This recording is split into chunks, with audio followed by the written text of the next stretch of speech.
Today, I am very pleased to talk to somebody who kind of is one of my heroes. He's been around the scene for as long as I've been paying attention to the scene being music and technology and synthesizers and all that good stuff. His name's Jim Aikin, and I just want to start off by saying hi to Jim. Hey, Jim, how are you? I'm doing great, Darwin. How are you? I'm great. Thanks a lot for joining us for this podcast. I really appreciate it. Hey, it's a pleasure. So, why don't we kick off for those people who might not be immediately familiar with their name? Why don't we give the listeners a quick overview of who you are and what you do and what you're currently up to? Okay, well, a quick overview. I don't know. That'd take an hour or so. What I have done over the course of my career is I started at Keyboard Magazine as an assistant editor in 1975. And I worked there until I was downsized out the door in their third round of layoffs in 2002.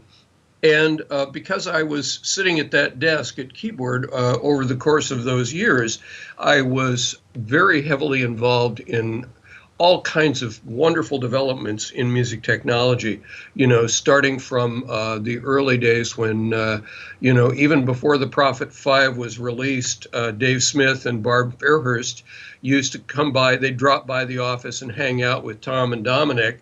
And so I knew that the Prophet was coming down the pike, then the DX7 and all the other stuff that happened over the years. And I was just lucky enough to be in the right place at the right time to get involved in that. Prior to that, I had had no background in music technology to speak of.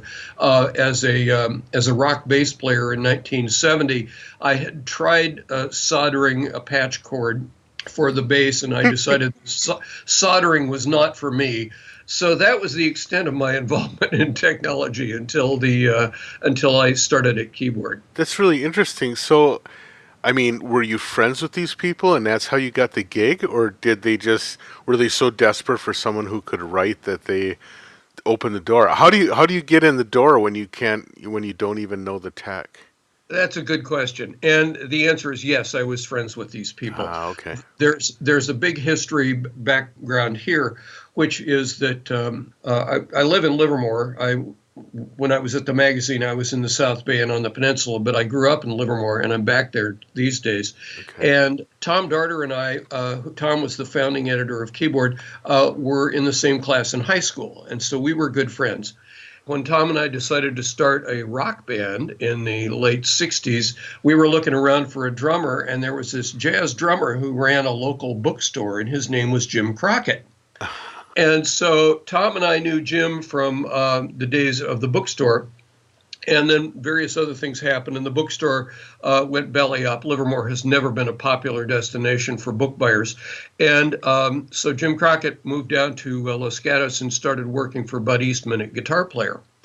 I actually worked at Guitar Player for 6 or 8 months, and I decided that I wasn't really interested in string gauges and what kind of pick people use, which there was a lot of that. Right.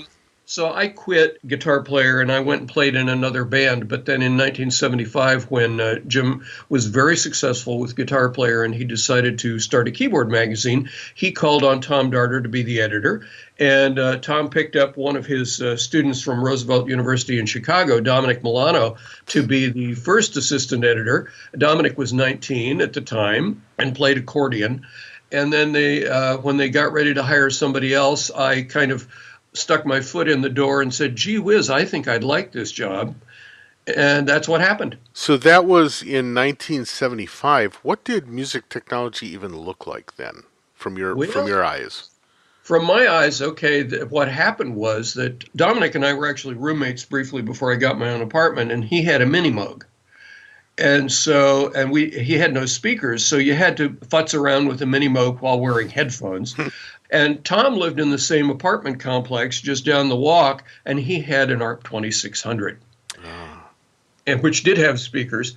And so my introduction to music technology was those devices, which at the time were state of the art, But I had no background as a keyboard player because I was a cellist and still am, and a bass guitar player, which I'm not anymore. it was my knowledge of music and my ability to write that attracted them to the idea that they ought to hire me.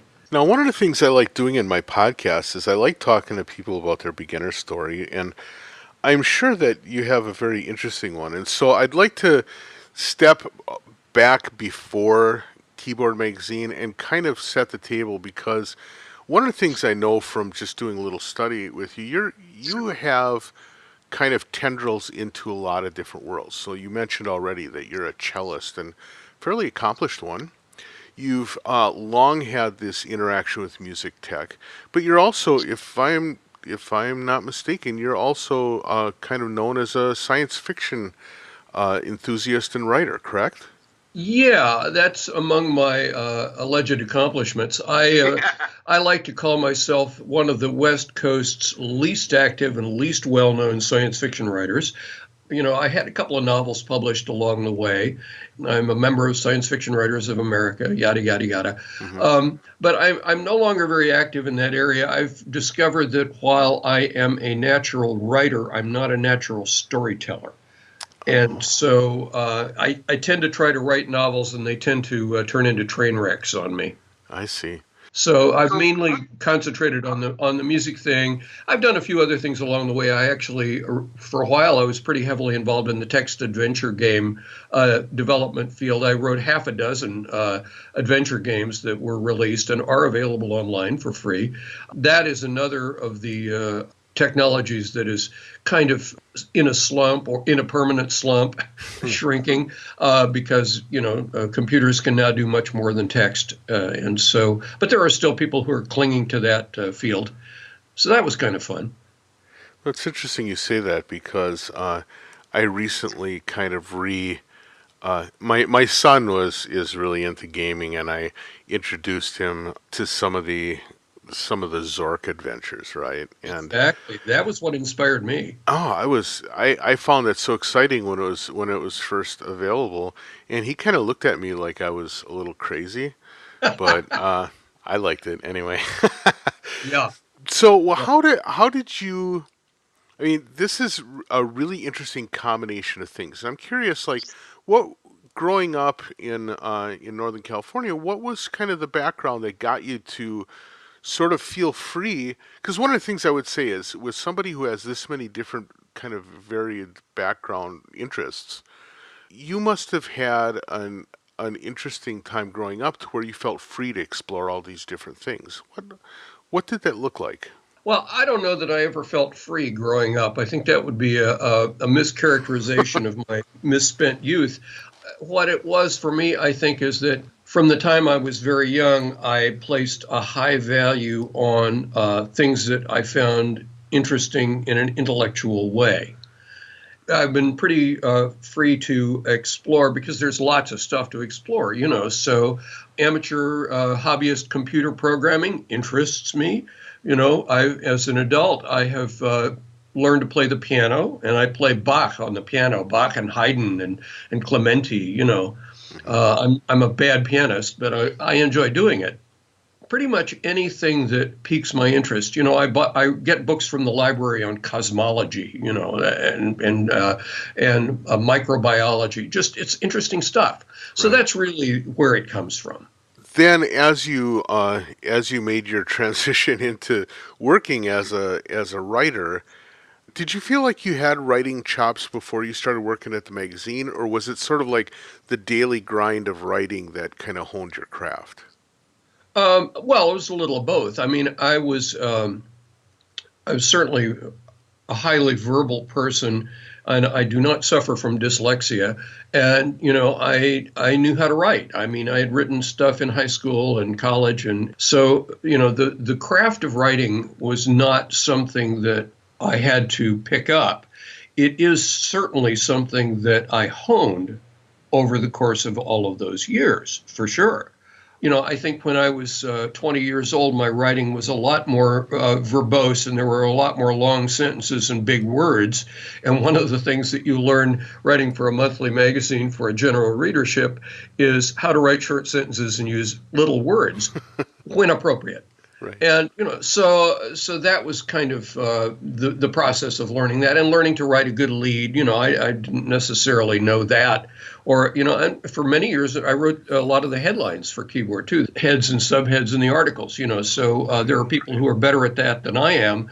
David Bettino, when he was at doing the Music and Computers magazine, is a very clever guy, and he would come up with headlines that I would just go, "Wow, I wish I'd thought of that." But these are the kind of skills that you develop. Sure. Now, how do you take the concept of, I'll use quotation marks here, the craft of writing? How do you take that concept and bring it to something that, I don't want to use the wrong word here, but I'll just say it this way, that's as mundane as talking about keyboards and people that play them? How do you impose sort of like a craft and an artwork of writing into something that is really highly technical? And, quite frankly, before, a lot of the other things that discuss this stuff, the magazines were almost as dry as the manuals for the synthesizers, right?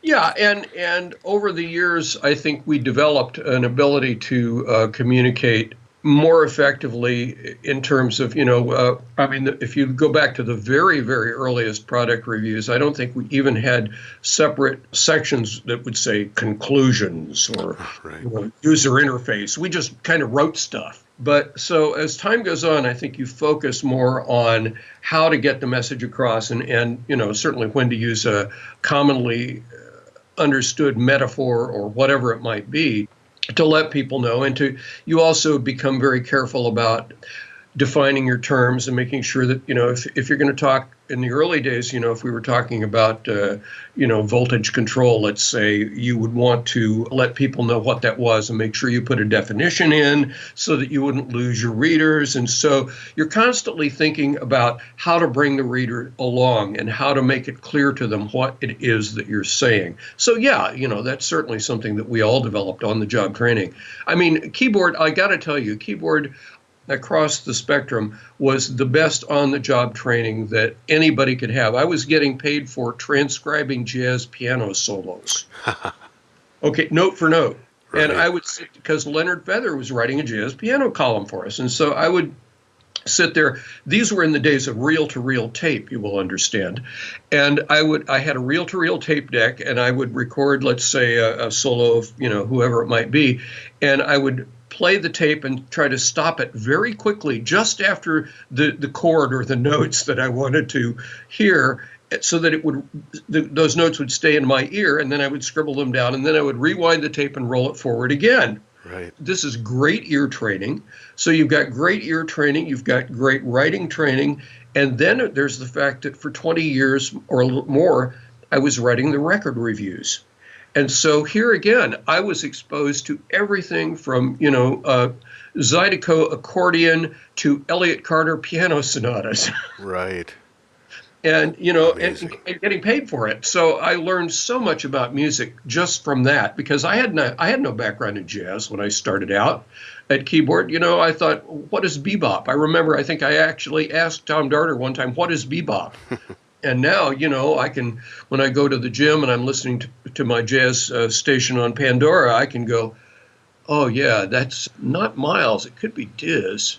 I know this stuff now. And I'm sorry for focusing on the writing thing, but one of the things that I find really interesting is we're seeing things like sort of like the failure of a lot of magazines in being able to maintain a business model that works.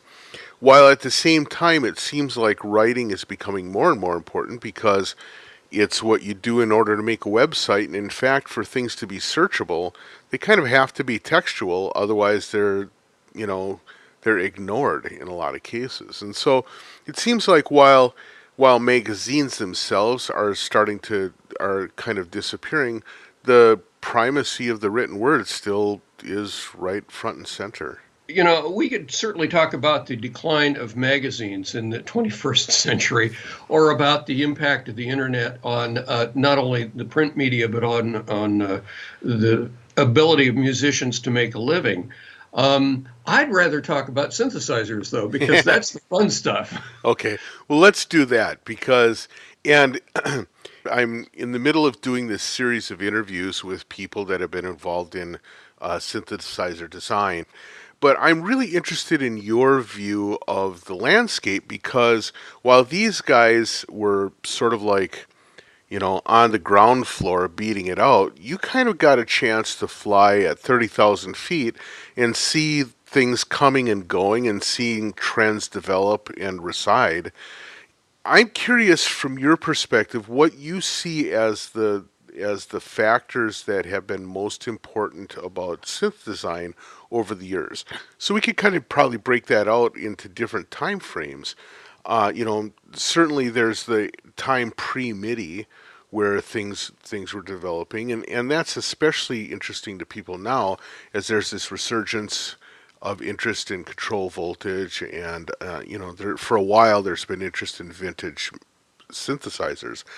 So, Sure. from your perspective, what were the things that defined the pre-MIDI era, and what were the things that you felt like were the driving factors at that time? That's a complicated question, and I'm not sure what the driving factors were.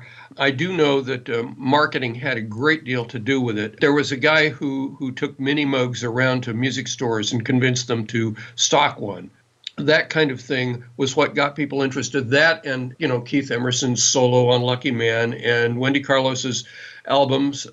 Those were the things I think that created a sense among musicians that, hey, there's something new here. Now, pop music is always about finding something new. That's an important characteristic of pop music across the board. And so, when this whole thing started to happen, a lot of pop musicians jumped on the bandwagon, so to speak, because they wanted to be able to present something new and fresh to their listeners.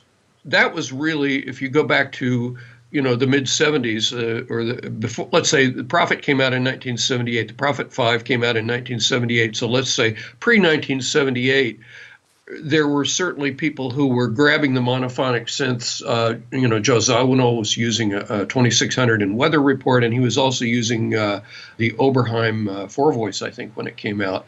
For a while, Chick Corea was using a Micro Moog as his solo voice.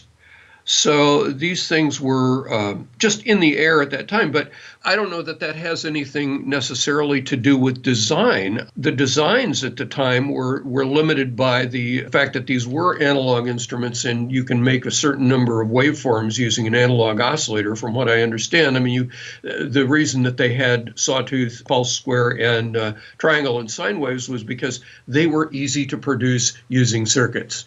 That's what I've been told anyway. And then you have to do something with a filter because otherwise it's just going to go all day long. And so they put a filter on it.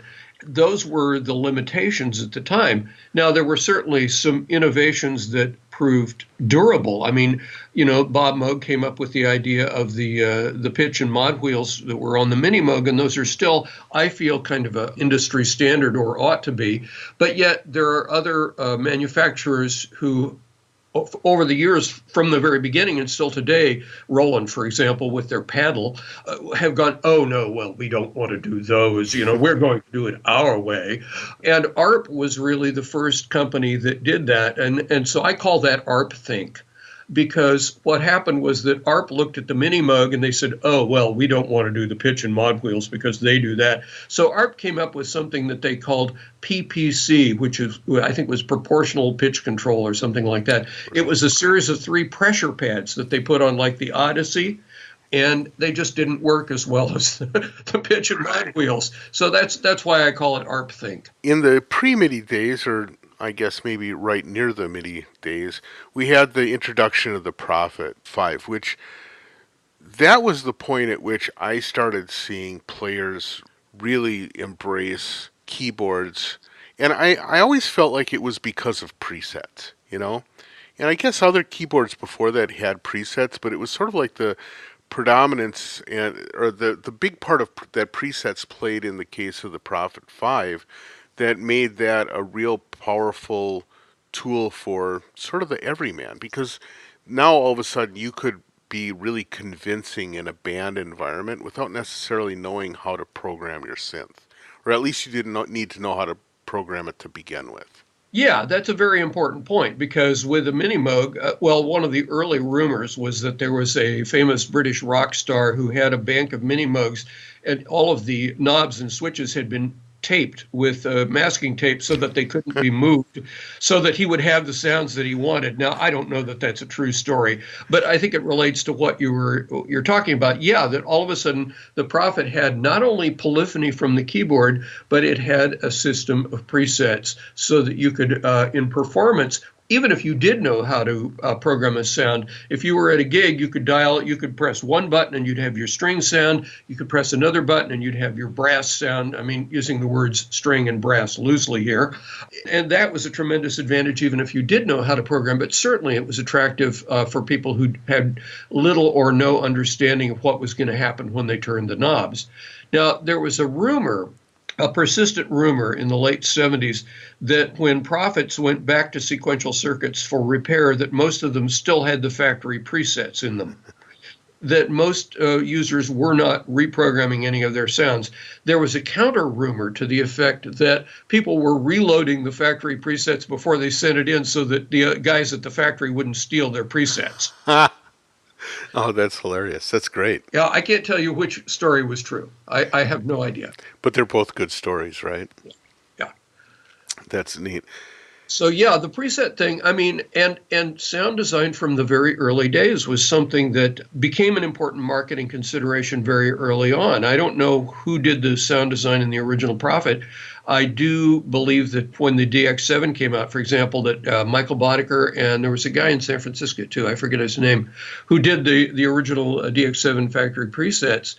It was a fairly primitive process at that time, but boy, it was important. Yeah, and I think it's, with very few exceptions, you don't really. There was never sort of like a star mechanism behind the preset makers. I think the only name that always jumped off the page for me was whenever Eric Persing was involved in a preset. Maybe it's just because his style happened to work with my ear or something, but I always really like caught on when he was involved in some preset creation, right? But Yeah, otherwise, there were some fairly prominent synth voicing designers or sound designers that really kind of went unheralded, I think.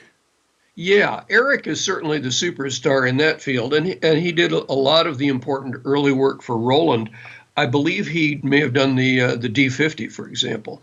I don't know that for a fact, but he would have at the time. You Hmm. know, and over at Korg, I'm pretty sure that Jack Hotop was heavily involved in there in the preset design. Jack told me this story. They were developing the samples for the M1, and so, he flew over to Japan with a bunch of stuff, and they were in a room full of the Japanese developers, instrument designers, sound designers, and whoever. And so Jack is playing, triggers one of the snare drum sounds from the M1. And the Japanese guys kind of go into a huddle, and they come back out and they say, "We think it's too dirty." And Jack says, "No, man, this is the thing. You got to deal with this." So, they ended up with the too dirty snare sound in the M1. But I think there was a definite difference between the Japanese culture thinking about instrument design and what the U.S. people were interested in. There's another story about that because the story is that Yamaha engineers for a long time resisted the idea of sampling. And the reason that was quoted to me, and a friend of mine was doing a consulting work with Yamaha at the time, and I think this is probably a true story, was that they felt that FM could make any sound. Right.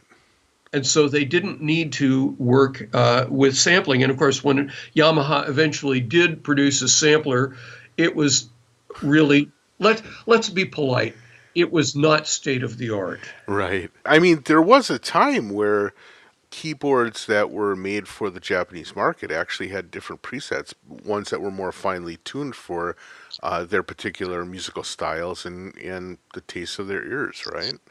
I'm sure that that's true. I don't know anything about it, but I'm sure it's true. Yeah.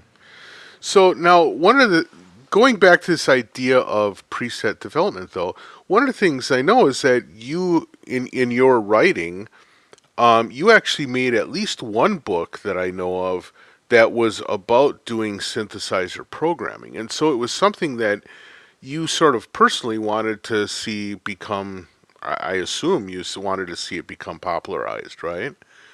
See people Well, embrace doing their own preset development. I certainly think it's important for any musician in this day and age who is using synthesizers to know how to edit their presets. Absolutely. I think that, people who just dial up a factory preset and maybe it works and maybe it doesn't are missing out on a lot of the potential of their instruments. My motivation for writing that book, of course, was that I had been laid off and I needed to do some book writing. So it was, and at that time, the Backbeat book publishing business was owned by the same company that owned the music magazines, and a friend of mine was the editor at Backbeat. And so I went to Richard Johnston and I said, hey, how about a book on synthesizer programming? And he was like, oh, yeah, okay. So that was kind of just something that it was a case, frankly, of, well, okay, here's my cynical view of books about electronic music. Every few years, the publishers, the big publishers bring out more books about DAWs and synthesizers and, God only knows what. But it's, in my view, mostly a result of a guy pitching a book to an acquisition editor who doesn't know jack about electronic music. And the book that is released, my own title for it is always Everything I Know About Electronic Music. Okay, you could retitle 19 of these books, Everything I Know About Electronic Music. And, if a guy doesn't know anything about MIDI, he's going to put in one page about MIDI. Right. If he knows about MIDI, he's going to have 50 pages on MIDI and nothing on filters, right? But the acquisition editors don't know the difference. And so the book keeps getting republished by different authors over and over. To some extent, I suppose I was guilty of that, but I did try to keep it focused on very clearly focused on one particular thing, namely sound design with synthesizers. Yeah. Right. As opposed to other stuff that I happen to know. One of the things I find fascinating just talking with you already is you at some point back when you started working at Keyboard Magazine sort of had to learn all this stuff, and it was long before, I mean, you were the people largely publishing how to use this stuff. So you had to kind of like make the narrative that people would drive through in order to learn this stuff anyway, right? Sure. And the device manuals might help a little bit, but in general, you were there kind of as we started to say, okay, let's start with the oscillators, let's look at filters, let's get these things combined. And so I think it's interesting to kind of imagine that you were making, at one point you were making this stuff up, and then by the mid 2000s, you are now kind of reformulating and or packaging this stuff all together as a book. I mean, did it seem like that book building was a culmination kind of thing, or was it just literally like, I got this to say, so I might as well get paid for saying it? Yeah, it was kind of pretty much the latter, but I don't know that, I can't claim credit for ever creating a dialogue on the subject of synthesizer sound design. I mean, what I did was I was sitting at a desk and Bob Moog was writing a column for the magazine, and every month I edited Bob Moog's column.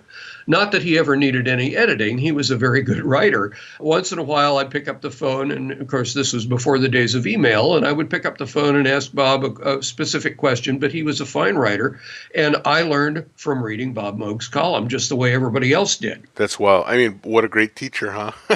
Yeah, well, exactly. And I had, other opportunities like that along the line. I mean, Dave Rossum, I lost track of Dave Rossum for a long time, but I'm now doing some beta testing for the Rossum Electromusic Eurorack modules. In the early days, I remember phoning Dave Rossum when he was at EMU, and I had some question or other, and he explained to me what single sample interpolation was, which is the same as drop sample. And right. Why interpolation was important in sampling. And I had no clue. So I picked up the phone and asked Dave Rossum. So, yeah, it was on-the-job training, with a gold star for sure. Yeah. Getting back now to the history, one of the things that I've always been fascinated with is the huge cultural shift that occurred kind of in very close proximate times with the introduction of MIDI and the introduction of the pure digital synth as embodied by the DX7. And I Right. think those two things actually kind of go hand in hand because MIDI really put you in a position of desiring like greater polyphony and stuff like that, and the digital synth will allow you to do that at kind of a reasonable price point. Right. Yeah, the DX7, I mean, can I tell you here's my overview of the DX7 phenomenon, and it was a phenomenon. What happened was that a whole bunch of factors came together in the DX7 that were really remarkable. The first was MIDI. It was actually the second MIDI synth release. The first was the Prophet 600.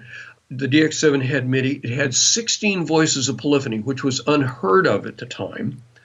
It had a velocity and aftertouch sensitive keyboard, which was, only found in much higher priced devices at the time. It had a low price point. It was $19.95, I believe, at the time when it was released, $2,000. It had a sound that nobody had ever heard before. Up to that time, synthesizers had analog oscillators and analog filters and analog envelope generators. And today we prize the analog sound for its quote unquote warm organic character. Mm-hmm. But in those days, what struck everybody, including me, when we first heard the DX7 was the detail in the sound. Nothing had ever had that kind of crisp detail that the DX7 enjoyed. And so people were just blown away by that. And all of a sudden, analog was kind of, oh, that old muddy thing that we've all been listening to for the last 5 years. No, I want a DX7. Now we look back at the DX7 and we call it, cold and clinical and, digital. But it was really, at the time, that sound had a very different effect. Well, one of the things that was interesting to me at the time is literally seeing people storing their Rhodes because there was this preference for the highly detailed sound of the DX7's electric piano sound, right? Right. There was this embrace of like the crisp edges and sort of the way that intensified the sense of timing when you were playing like syncopated lines and stuff. It was really kind of a game changer just in terms of how we heard sound at that point. Don't forget, it was also highly portable. Oh, And a right. Rhodes was not highly portable. That's really true. I know more than a few people that end up with back problems because of their love of the Rhodes. One of the things, though, that the DX7 also ushered in is something that I think will probably always remain kind of a dark stain on it, was like the elimination of panel controls. Now, I think at the Right. time it was very much a cost saving thing. The only way they could make a $2,000 keyboard was to make it so that it wasn't filled with pots. But it really changed the aspect of approaching programming on a synth, right? Exactly. And it was a cost thing. And I believe there were actually one or two manufacturers who were manufacturing large hardware DX7 programmers that sent DX7 system exclusive data using a whole bank of knobs. There's a vintage device for you.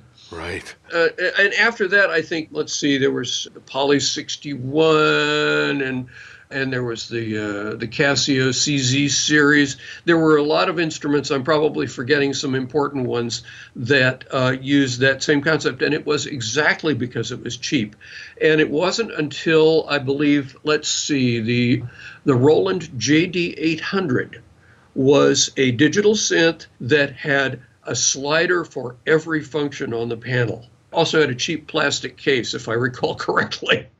But that was the point at which manufacturing, I think, or the market had advanced to the point where people were going, man, I want to be able to just grab something and turn it. I don't want to have to dig down into a menu. So, from your perspective at that time, so now you saw in 82, 83, 84, you saw the development of analog systems into being these, attempts at polyphony. Prophet 5, so named, I think, because it had 5-voice polyphony, right? Right. To all of a sudden having first high levels of polyphony, and then multi-timbral stuff with the M1. You saw all these things happening while simultaneously the devices became less accessible from a sound design standpoint. Yeah. Now, there were attempts to try and make it a little easier to work with. So you saw the evolution of the computer first sequencer and then eventually the computer like patch editor systems. But I never really felt like those took off the way that they might have. Well, patch editing software was quite the thing for a while, and in fact, I believe there's still MIDI-Quest still makes patch editors. I think they're the only company that's still in that business.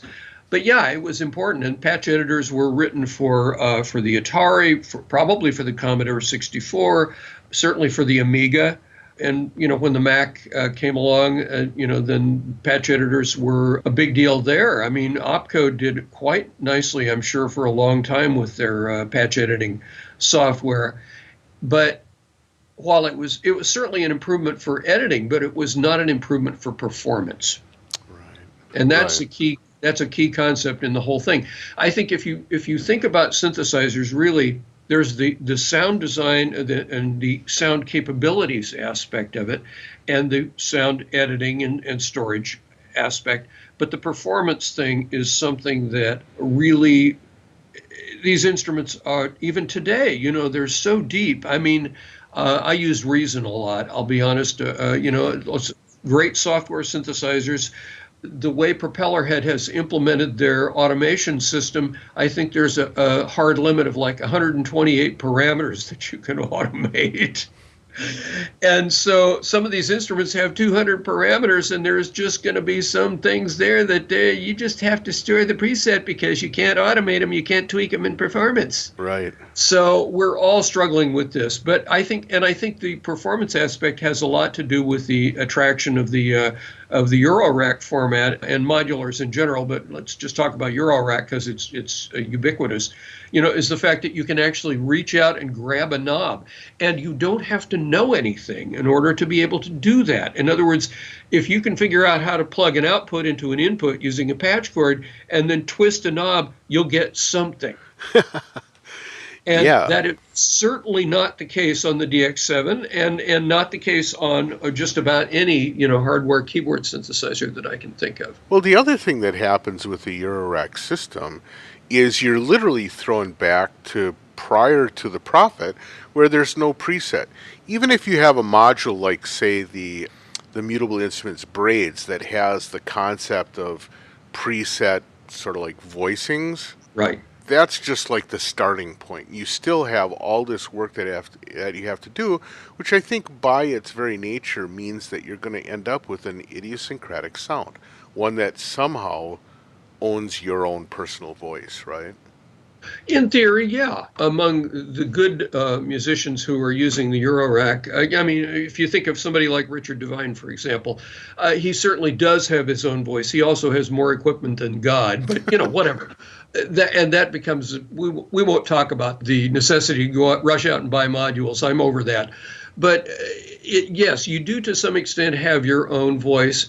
You don't have the ability to store a whole preset. And to me, as a musician, I'm not mainly a sound design guy. I'm mainly a musician. I play Bach on the piano. And if I go to compose something, I want to be able to edit my performance. And, you can't really do that with the Eurorack system. It's all on the fly. It's all live real time. They're like the Buchla 200E series, they attempt to do the preset thing, Right. but I'm not always sure even how that can work because at some point the chords are going to come out and you can't preset chord connections, right? Right. I think Don had some kind of system. Don Buchla had some kind of system whereby you could plug a whole bunch of outputs into a programmer module and then get outputs from that to go to other places so that you could leave the patch cords there while you folded up the case and took it on the road. And when you got there, the programmer module would know which input to route to which Oh, output. I see. He did have something like that. But yeah, the 200E series, I mean, it aspired to be a programmable modular synthesizer, but it never really accomplished what it set out to do. Now, if we want to talk about sort of the concept behind presets, the place where that really does hold sway is in the DAW, the digital, and the software synth world.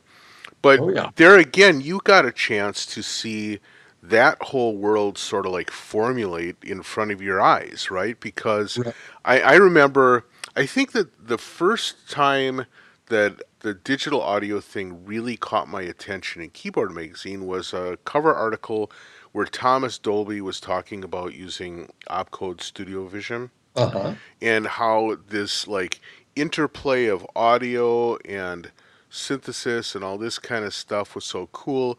And then Cubase came out with the VST spec, first for effects and then for instruments, and how again in the course of a very short period of time it went from, kind of this dream that someday this digital stuff will deliver to being an all-out explosion, right? Yes. Yeah, and there, but there again, there's a long, long history there. Okay, the first software synthesizer I believe that actually used the CPU was the Sear Systems Reality, which Stanley Junglieb, who had been at Sequential for a while, was very heavily involved in Reality. That had actually physical modeling. It had various other things. What Reality also had was it would only work with the Creative Labs sound card. So I think Creative Labs may have had a little bit of investment interest in that. I don't know the details of that. I'd have to ask Stanley, and he might or might not tell me. No, he's a great guy.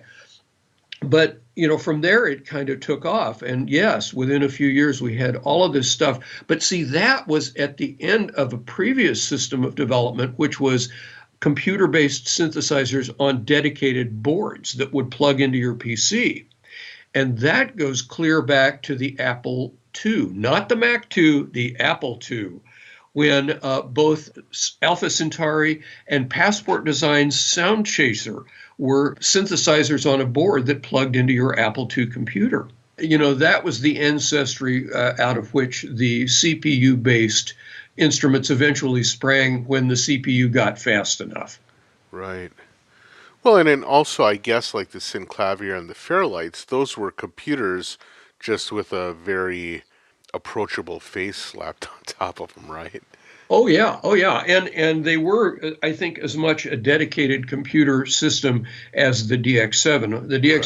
The DX7 accomplished what it did because the engineers had put the whole darn thing. They put John Chowning's algorithms on a chip. And Right. that was why it was so affordable. Now, I don't know what the actual circuit design was of the Synclavier or the Fairlight. I do know that the Fairlight in its earliest days had a separate circuit board for each voice because it would do 8 voice. I'm having a flashback here to the early days, but my memory is that in the original Fairlight, if you wanted to sample something, you had to store the sample on each of the 8 circuit boards in order to get it to play an 8 voice polyphony. Wow. So there were early systems like that. Can I tell you the sad, sad story of somebody who was trying to compete with the Fairlight and the Synclavier? Yeah. Okay, this is like, this had to have been the mid to late 80s.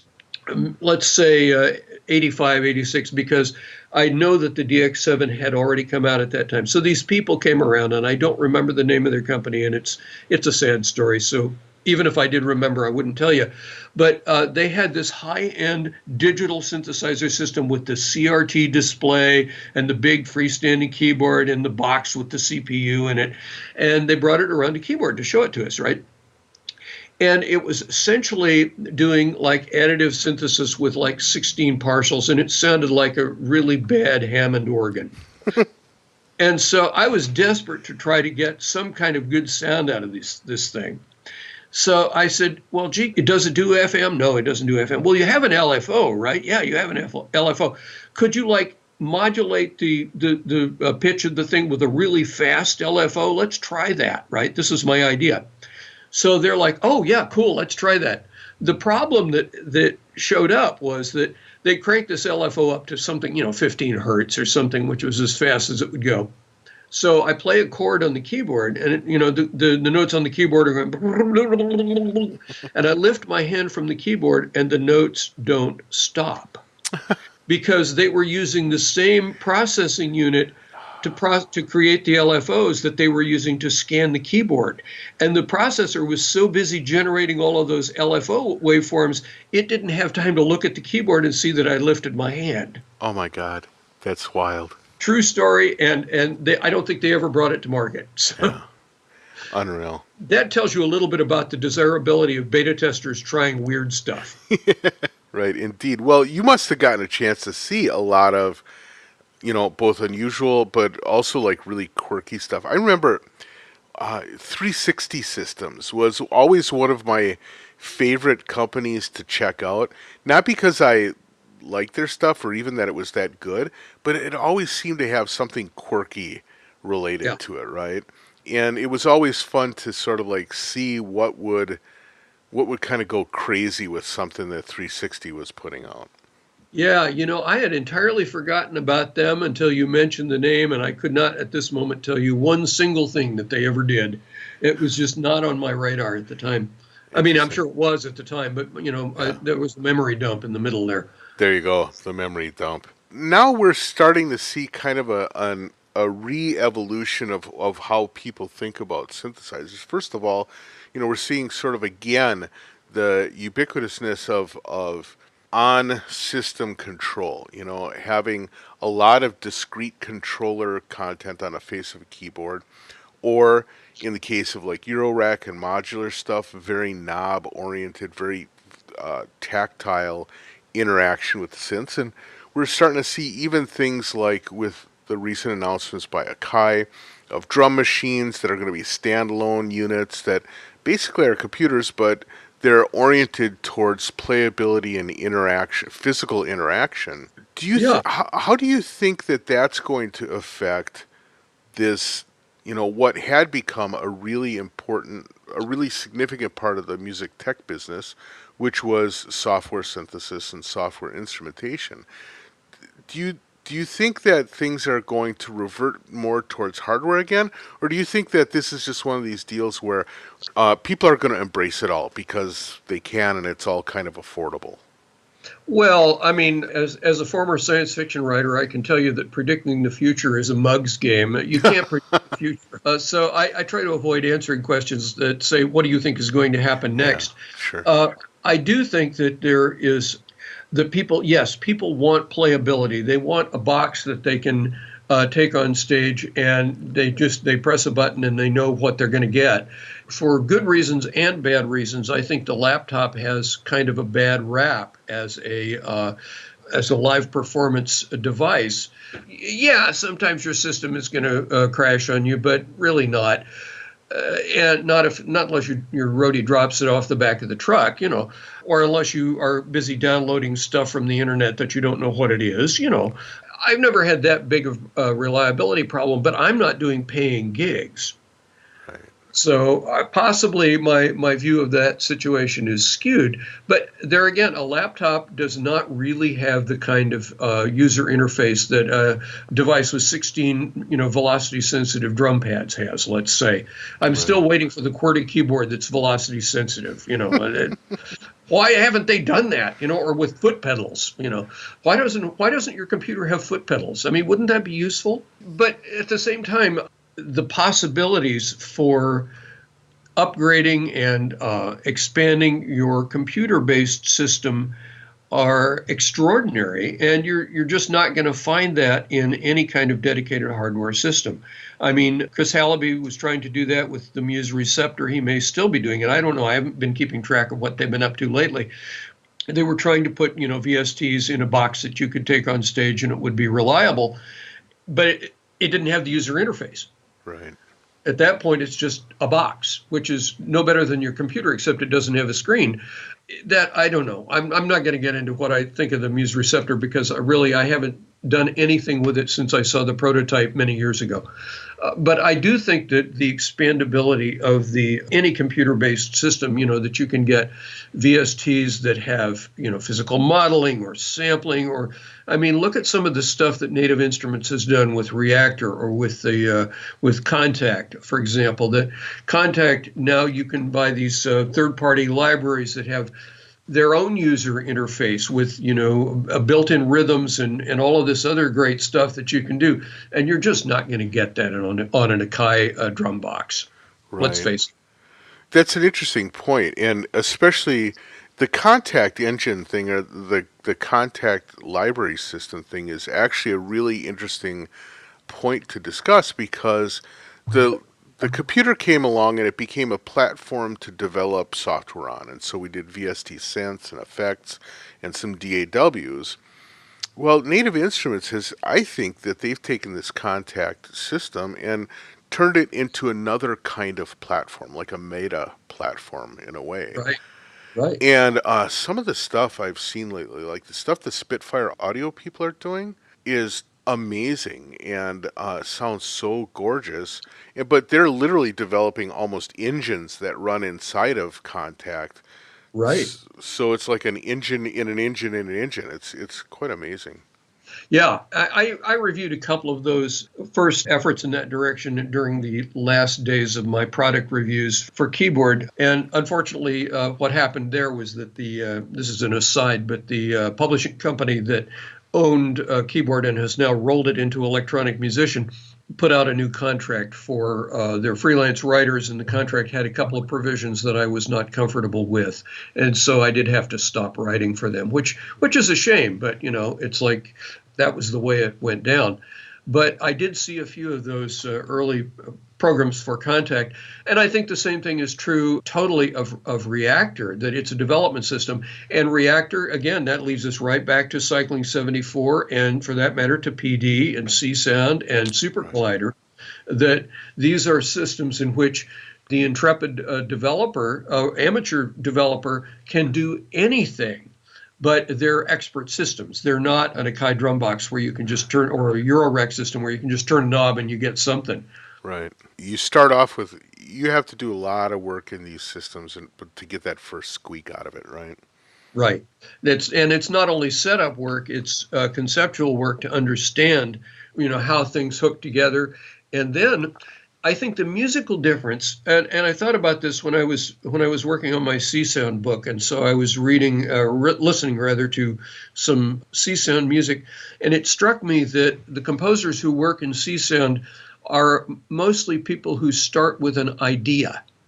And that's not how I start rating a piece of music. If I start working on a new piece of music, I launch Reason and I sit down and mess around on the keyboard. It doesn't start with an idea or a concept. It starts with something that I like the sound of. So I think there's a real conceptual divide there between the composer who uses experimental do-it-yourself software and the composer who uses something that might have a lot of presets and a MIDI keyboard. Well, I've never thought about that, but I just recently did an interview with a guy who talked about, who's very into the Eurorack thing. His discussion about his composition technique was that he would start off by the thing he was most interested in was the evolving of tones over time. So he would Mhm. start off with a big evolving narrative, and then he'd go back and he'd add rhythms or bass or whatever. And my head was like twisting because it's like I would never think of adding the rhythm last. Somehow that just like seems antithetical, but all of a sudden when I kind of rethink about it and I say, okay, the thing that you are actually the thing that represents your voice isn't necessarily the arrangement or even the composition. It's this tonal narrative. And so yeah, of course you'd want to start there.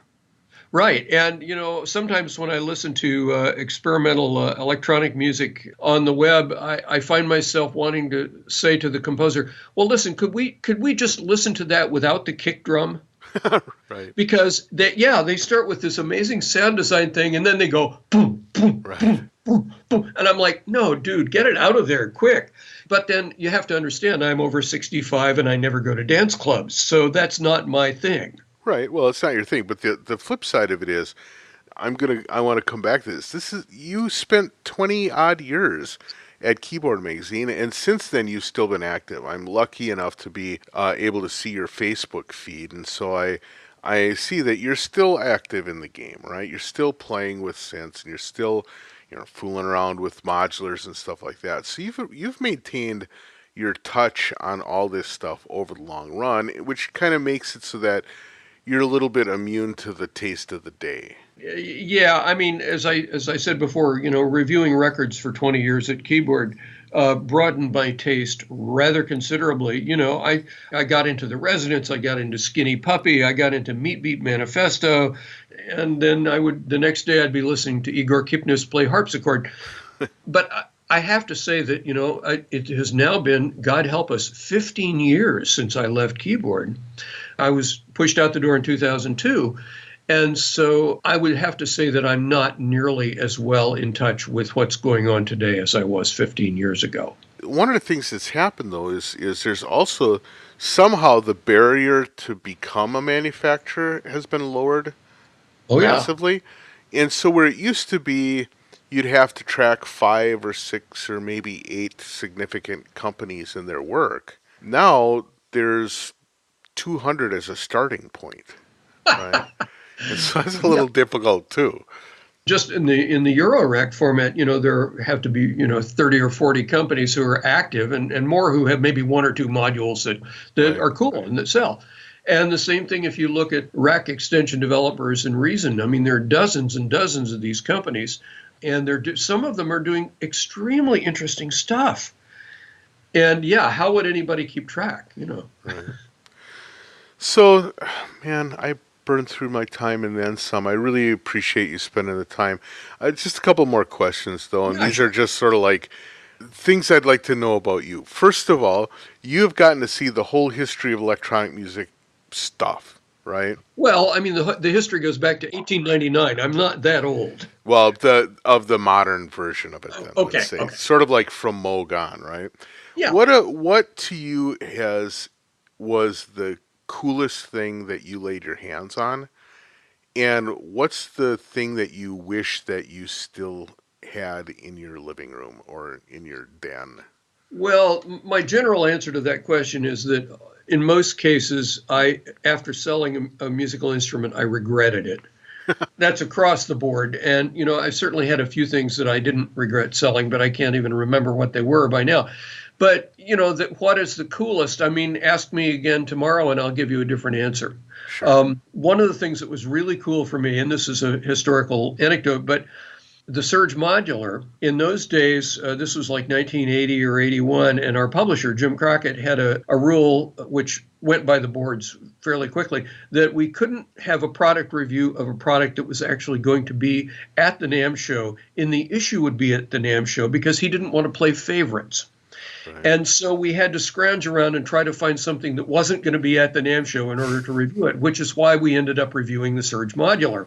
Mm-hmm. And at this point, Tom and Dominic owned Prophet 5s, which were very cool. And I thought, I want to do something different. So I bought a Surge Modular. And I wish I still had it.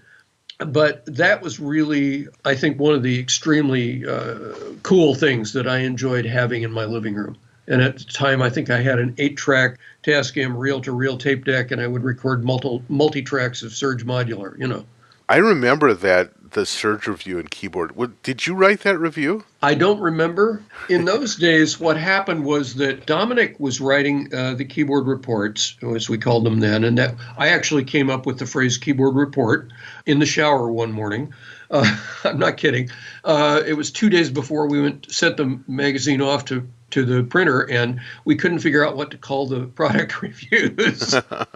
And I came up with that. So, but Dominic wrote them for the first 3 or 4 years until he got sick. And Dominic became very ill and was in the hospital for quite some time. And at that point, I moved over and started doing the product reviews. So I couldn't really tell you whether I wrote the Surge review or not. Interesting. But as far as other cool things, I mean, I now have a nice Eurorack modular that is an attempt to recapture my lost youth. I'm trying to get back to the Surge days. It's a wonderful thing, and I love it. And most often, I end up, turning on my computer and using Reason, because I have an embarrassing number of rack extensions in Reason, and the whole system as a whole. I mean, people think of Reason as a DAW, but it's really a single vast modular synthesizer. Right. Being able to patch different stuff to different stuff. It's a modular, and it's also, you can save your work and edit your work. And so I would have to say that I don't get paid by Propellerhead for promoting their work, but I would have to say that the coolest thing for me these days is definitely Reason. That's interesting. So when you sit down to have fun, it's sort of like Reason with the modular on the side, and that's music making fun for you? Yeah, That's yeah. cool. Unless I'm in the living room playing from the well-tempered clavier on my very nice Yamaha piano. Right. Or playing the cello, which Or you sure. continue to, Yes. right? Yeah, I actually teach. I have about a dozen cello students, and for a retired guy, that's a very nice way to supplement my Social Security. Sure. Awesome. I've always enjoyed your writing. Where would I go, or where do I pass off my listeners to go and keep up with what writing you still do? Are you still active writing about stuff? Not really. I mean, No. as a music technology writer, I would say I'm almost entirely retired at this point. I'm Oh, probably going to be editing a book by Francis Prev this summer. At least that's the plan. But okay. as far as whether I'm going to be writing any more about electronic music, I do have a blog that is my music blog. I have two blogs, one of which is devoted to writing fiction right now. Since I'm not writing fiction right now, I don't want to send anybody there. But my music blog is called synthage.wordpress.com, and that's all one word, synthage. The reason I chose that was because all the good URLs were already taken. Um, but you can think of it as synthage, as in like Oh, okay. roughage, or it's a nice Anglo-Saxon suffix, or as synth age, being like new age, or you can think of it as synth old guy, so Got it it. Right. works. It's synthage.wordpress.com. And I do put new music up there, and once in a while I reflect a bit on some music technology that I've gotten involved in. Oh, that's fabulous. Well, Jim, I want to thank you so much for this hour. It's been so fun to talk to you, to get to know more about you, and kind of get a sense of your vision for both history as well as where we're at right now. It's really interesting, and I won't put you in a position of having to cast out in the future either. So there's that. But thank you so much for your time, and I hope we'll get a chance to talk again soon. Yeah, hey, thank you. I appreciate it. All right, we'll catch you later then. Goodbye. Wow, what a great conversation. I could have talked for hours more, but we had to respect his time and had to respect your time too. Thanks so much for listening, and I'm going to bug out quick, so we'll catch you next week. Bye.